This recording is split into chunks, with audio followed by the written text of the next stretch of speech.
na na na na na na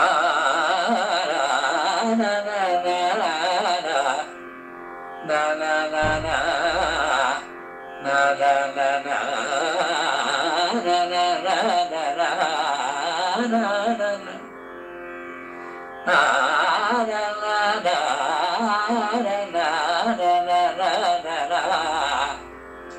ಈ ತರ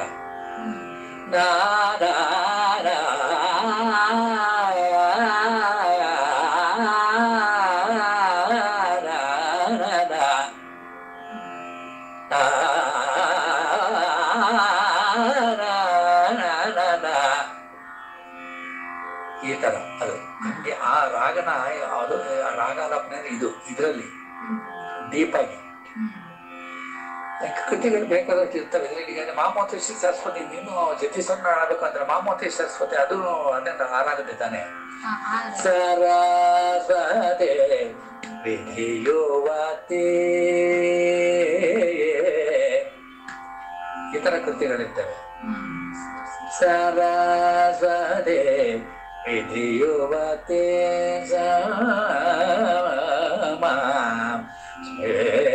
ಸರಸ್ವತಿ ವಿಧಿಯುವತಿ ಸಂರಕ್ಷತು ಮಾಂ ಸರಸ್ವತಿ ವಿಧಿಯುವತಿ ಸಂರಕ್ಷತು ಮಾಂ ಸರಸ್ವತಿ ವಿಧಿಯುವತಿ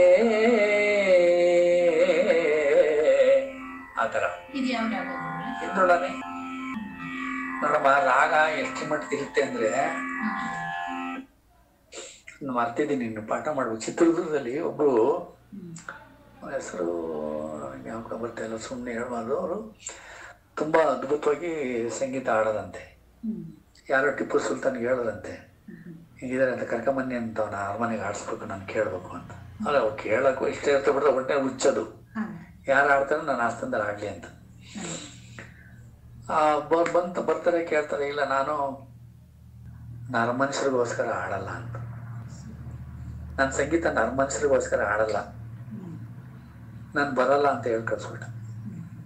ಟಿಪ್ಪು ಸುಲ್ತಾನು ಹಿಂಗೆ ಭಾರವೇಶದಲ್ಲಿ ಬಂದು ನಿಂತ್ಕೊಂಡು ಕೇಳಿಸ್ಕೊಂಡು ಚೆನ್ನಾಗಿ ಆಡ್ತಾ ಇದ್ಕೊಂಡು ಆಮೇಲೆ ಮಾಮೂಲಿ ಬಂದ, ನಾನು ಟಿಪ್ಪು ಸುಲ್ತಾನ್ ಮಾತಾಡ್ತಾ ಇರೋದು, ನಾಳೆ ನೀವು ನನ್ನ ಆಸ್ಥಾನಕ್ಕೆ ಬಂದು ಆಡಬೇಕು ಅಂತ. ಕ್ಷಮಿಸಿ, ನಾನು ನರಮನುಷ್ಯರಿಗೆ ಸಂಗೀತ ಆಡಲ್ಲ.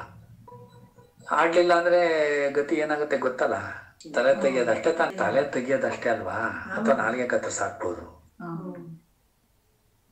ಯಾವಾಗಿದ್ರು ಪ್ರಾಣ ಹೋಗೋದೇ ಅಲ್ವಾ. ಏನು ಮಾತಾಡ್ಲಿಲ್ಲ, ಇಡೀ ರಾತ್ರಿ ಕುಳಿತುಕೊಂಡು ದೇವಿ ಮುಂದೆ ಏಕನಾಥೇಶ್ವರಿ ಅಂತ ಚಿತ್ರದುರ್ಗದ ಆನೆಯಲ್ಲಿ ಫೇಮಸ್.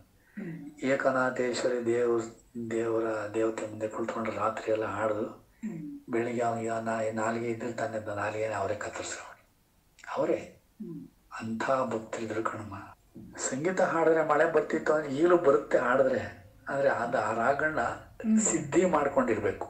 ಎಷ್ಟೋ ಜನ ಆ ರಾಗಗಳನ್ನ ಅದ್ಭುತವಾಗಿ ಹಾಡ್ತಾರೆ, ಗಮಕಯುಕ್ತವಾಗಿ ಹಾಡ್ಬೋದು, ಇಲ್ಲ ಅಂತಲ್ಲ. ಆದ್ರೆ ಸಿದ್ಧಿ ಮಾಡ್ಕೊಳ್ಳೋದೇ ಬೇರೆ, ಅಂದ್ರೆ ವಶಪಡಿಸ್ಕೊಂಡಿರೋದು ಅಂತಾರಲ್ಲ ಆ ಥರ ಇದ್ರು ಅವರೆಲ್ಲ. ನಮ್ಮ ರಾಗಗಳನ್ನ ಆಡಿ ರೋಗಗಳನ್ನ ಗುಣಪಡಿಸಿರ್ತಕ್ಕಂಥದ್ದು, ಮಳೆ ಪಡಿಸಿರ್ತಕ್ಕಂಥದ್ದು. ಒಂದು ರಾಗ ಹಾಡು ಆಹೇರಿ ಅಂತ, ಊಟ ಸಿಗಲ್ಲ ಅಂತ ಒಂದು ಅವತ್ತು. ಆಮೇಲೆ ಅವನು ರಾಗಕ್ಕೆ ನಾನು ಚಾಲೆಂಜ್ ಮಾಡಬೇಕು ಅಂತ ಒಂದು ನದಿ ರಾಗ, ಆ ರಾಗನ ಆನಂದವಾಗಿ ನದಿ ಮುಂದ್ಗಡೆ ನದಿ ಹತ್ರ ಕುತ್ಕೊಂಡು ಹಾಡ್ಬಿಟ್ಟಂತ ಅವತ್ತು ಸಂಗೀತಗಾರ ಅಪ್ಪ. ಅವತ್ತೇನಾಯ್ತು, ಆಮೇಲೆ ಊಟ ಸಿಗಲ್ಲ ಅಂದ್ರೆ ರಾಜರ ಮನೆಯಲ್ಲಿ ಎಲ್ಲರೂ ಅನ್ನ ಸಂತರ್ಪಣೆ ಎಲ್ಲರೂ ಇದೆ, ಯಾರು ತಪ್ಪಿಸ್ಕೊಳ್ದಂಗೆ ಬರಬೇಕು. ಅವತ್ತೇ ನದಿ ದಡದಲ್ಲಿ ಕುಳಿತುಕೊಂಡು ಆನಂದವಾಗಿ ರಾಗ ಹಾಡ್ದ. ಹಾಡಿ ಊಟಕ್ಕೆ ಕುಳಿತುಕೊಂಡ. ಊಟ ಎಲ್ಲ ಮಾಮೂಲಿ ಊಟ ಬಡಿಸಿದ್ರು. ಆ ರಾಗದ ಹೆಸರು ಆಹೀರಿ ಅಂತ. ಆಹಿರಿ ನೋಡ್ದ, ನಾನು ನಿನ್ ಗೆದ್ಬಿಟ್ಟೆ ಅಂತ ಬಹಳ ಆನಂದವಾಗಿ ಜೋರಾಗಿ ಆಡ್ದ. ಅಲ್ಲಿ ನಿಂತಿದ್ದೆಲ್ಲ ಅವ್ರಿಗೆ ಎಳ್ಕೊಂಡೋಗಿ ಹಾಕಿದ್ರು. ಆಚೆ ಎಲ್ಲ ಆಗೊಂಡಾಗ ಮಾಮೂಲಿ ಒಂದು ರೂಮಲ್ಲಿ ಕೂಡ ನಾಳೆ ವಿಚಾರಣೆ ಅಂತ ರಾಜರ ಮುಂದೆ ಹಾಜರುಪಡಿಸಿದ್ರು. ಸ್ವಾಮಿ ಏನೋ ನೋಡಿ ಇವನು ನಿಮ್ಮ ಮಹಾರಾಣಿನ ಗೆದ್ಬಿಟ್ಟೆ ಅಂತ ಹೇಳ್ತಾ ಇದ್ದ. ಆಮೇಲೆ ಅವನು ಮಹಾಪ್ರಭುಗಳೇ, ನಾನು ಮಹಾರಾಣಿ ವಿಚಾರ ಮಾತಾಡೋಕ್ಕಾಗತ್ತೆ, ನನಗೆ ಗೊತ್ತಿಲ್ಲ, ಈ ಥರ ಇತ್ತು, ಈ ಥರ ಆಯಿತು ಅಂತ. ಅಯ್ಯೋ ಇವನ್ನ ಯಾಕೋ ಹೆಂಗೆ ಮಾಡ್ತೀನಿ ರಾಜರು ಪಾಪ. ಹಂಗೆ ನಮಗೆ ನಮಗೇನು ಗೊತ್ತು. ಒಟ್ಟಿನಲ್ಲಿ ಒಂದು ಊಟ ಅವತ್ತು